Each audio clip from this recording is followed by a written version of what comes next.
Mythology facts bye शीतल में आपका हार्दिक स्वागत है। नवरात्रि का उपवास हर कोई रखता है, पर क्या आपको पता है सबसे पहले उपवास किसने रखा था? तो आइए आज जानते हैं।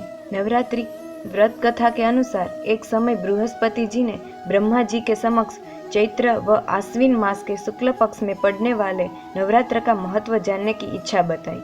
इन्होंने कहा, इस व्रत का क्या फल है, इसे किस प्रकार किया जाता है, सबसे पहले इस व्रत को किसने किया, ये सब विस्तार से कहिए। बृहस्पति जी के प्रश्नों का जवाब देते हुए ब्रह्मा जी ने कहा, हे बृहस्पति, प्राणियों के हित की इच्छा से तुमने बहुत अच्छा प्रश्न किया है। जो इंसान मनोरथ पूर्ण करने वाली माँ दुर्गा, महादेव, सूर्य और नारायण का ध्यान करता है वे धन्य है। यह नवरात्र का व्रत संपूर्ण कामनाओं को पूर्ण करने वाला है। इस व्रत को करने से सुख, पुत्र सुख, धन, विद्या और सुख मिलता है।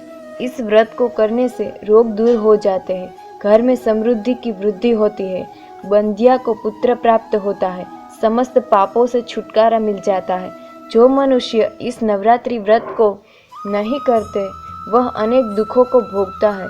यदि व्रत करने वाला मनुष्य सारे दिन का उपवास न कर सके तो एक समय भोजन करे और इस दिन बांधवों सहित नवरात्र व्रत की कथा का श्रवण करे। हे बृहस्पति, जिसने पहले इस महाव्रत को किया है वह कथा मैं तुम्हें आज सुनाता हूँ। ब्रह्मा जी बोले, प्राचीन काल में मनोहर नगर में पिठत नाम का एक अनाथ ब्राह्मण रहता था। वह माँ दुर्गा का भक्त था। उसे संपूर्ण सद्गुणों से युक्त सुमति नाम की एक अत्यंत सुंदर कन्या उत्पन्न हुई। वह कन्या अपने पिता के घर में अपनी सहेलियों के साथ क्रीड़ा करती हुई इस प्रकार बढ़ने लगी जैसे शुक्ल पक्ष में चंद्रमा की कला बढ़ती है। उसका पिता प्रतिदिन जब दुर्गा की पूजा करने होम किया करता, वह उस समय नियम से वहां उपस्थित रहती। एक दिन सुमति भगवती के पूजन में उपस्थित नहीं हुई। उसके पिता को पुत्री की असावधानी देखकर क्रोध आया और वह पुत्री से कहने लगा, अरे दुष्ट पुत्री, आज तूने भगवती का पूजन नहीं किया, इस कारण मैं किसी कुष्ठ रोगी या दरिद्र मनुष्य के साथ तेरा विवाह करूंगा। पिता की बात सुनकर सुमति को बड़ा दुख हुआ और पिता से कहने लगी, हे पिता, मैं आपकी कन्या हूँ तथा सब तरह आपके अधीन हूँ। जैसी आपकी इच्छा हो वैसा ही करो, चाहे राजा से, चाहे कुष्ठी से, चाहे दरिद्र से, जिसके साथ चाहो मेरा विवाह करना चाहो कर दो, पर होगा वही जो मेरे भाग्य में लिखा है। क्योंकि कर्म करना मनुष्य के अधीन है, पर फल देना ईश्वर के अधीन है।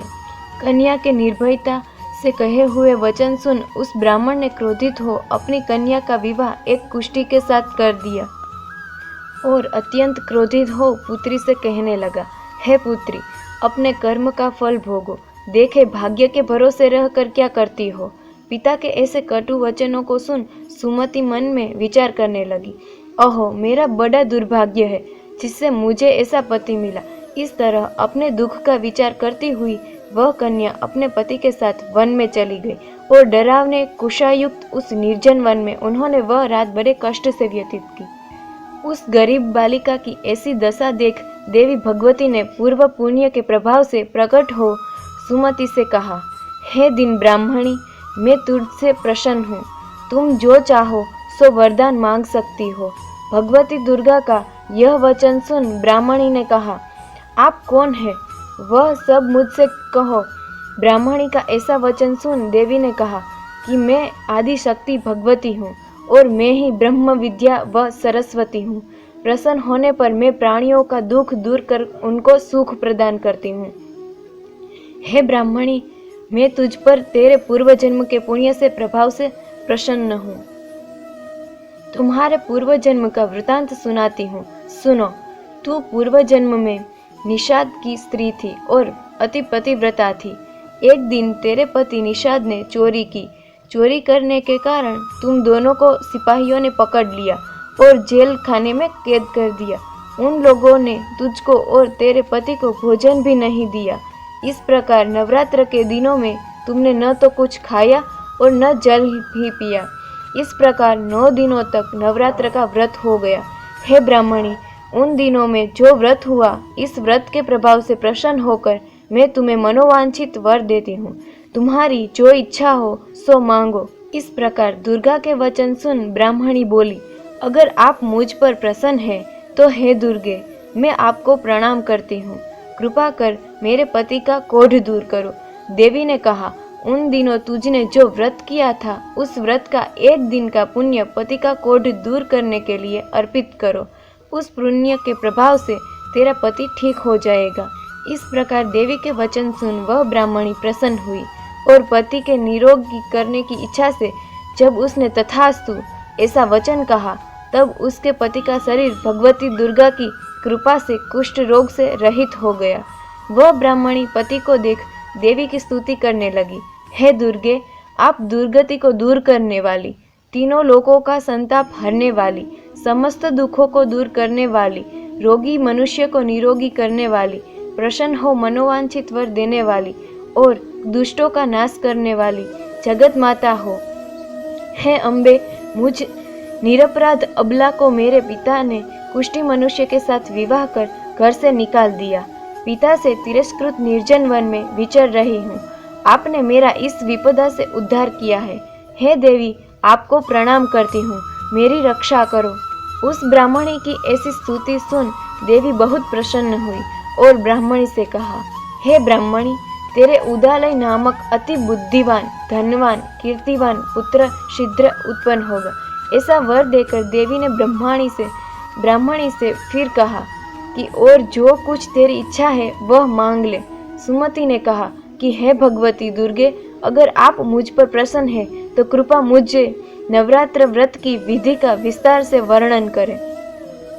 ब्राह्मणी के वचन सुन माँ दुर्गा ने कहा, हे ब्राह्मणी, मैं तुम्हें संपूर्ण पापों को दूर करने वाले नवरात्र व्रत की विधि बतलाती हूँ। चैत्र मास के शुक्ल पक्ष की प्रतिपदा से लेकर 9 दिनों तक व्रत करे। यदि दिन भर व्रत न कर सके तो एक समय व्रत करे। यदि दिन भर का व्रत न कर सके तो एक समय भोजन करे।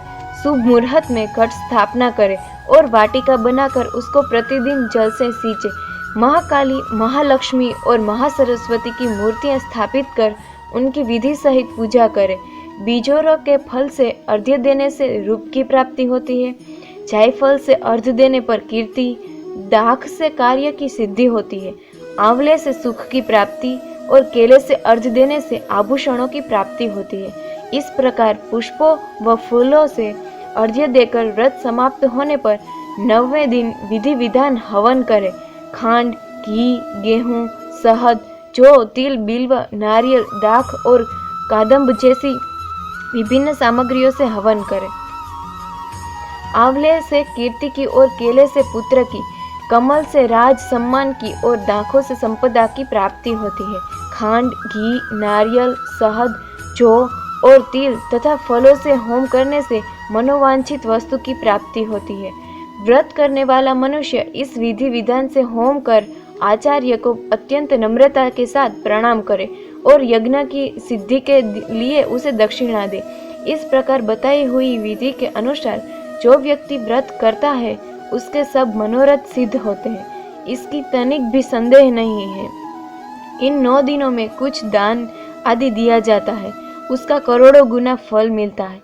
इस नवरात्र व्रत करने से अश्वमेघ यज्ञ का फल मिलता है। हे ब्राह्मणी, इस संपूर्ण कामनाओं को पूर्ण करने वाले उत्तम व्रत को तीर्थ, मंदिर अथवा घर में विधि के अनुसार करें। ब्रह्मा जी बोले, बृहस्पति जी से बोले, इस प्रकार ब्राह्मणी को नवरात्रि व्रत विधि बताकर देवी अंतर्ध्यान हो गई। अंततः जो मनुष्य या स्त्री इस व्रत को भक्तिपूर्वक करता है वह इस लोक में सुख प्राप्त कर अनंत में मोक्ष की प्राप्ति करता है। ब्रह्मा जी बृहस्पति जी से कहते हैं कि यह इस दुर्लभ व्रत का महात्म्य है जो मैंने तुम्हें बताया है। ऐसा सुन बृहस्पति जी आनंद से प्रफुल्लित हो गए और कहने लगे कि हे ब्राह्मण, आपने मुझे पर अति कृपा की जो मुझे इस व्रत का महत्व सुनाया। ब्रह्मा जी बोले कि हे बृहस्पति, यह देवी भगवती संपूर्ण लोकों का पालन करने वाली है। इस महादेवी के प्रभाव को कौन जान सकता है। बोलो देवी भगवती की जय।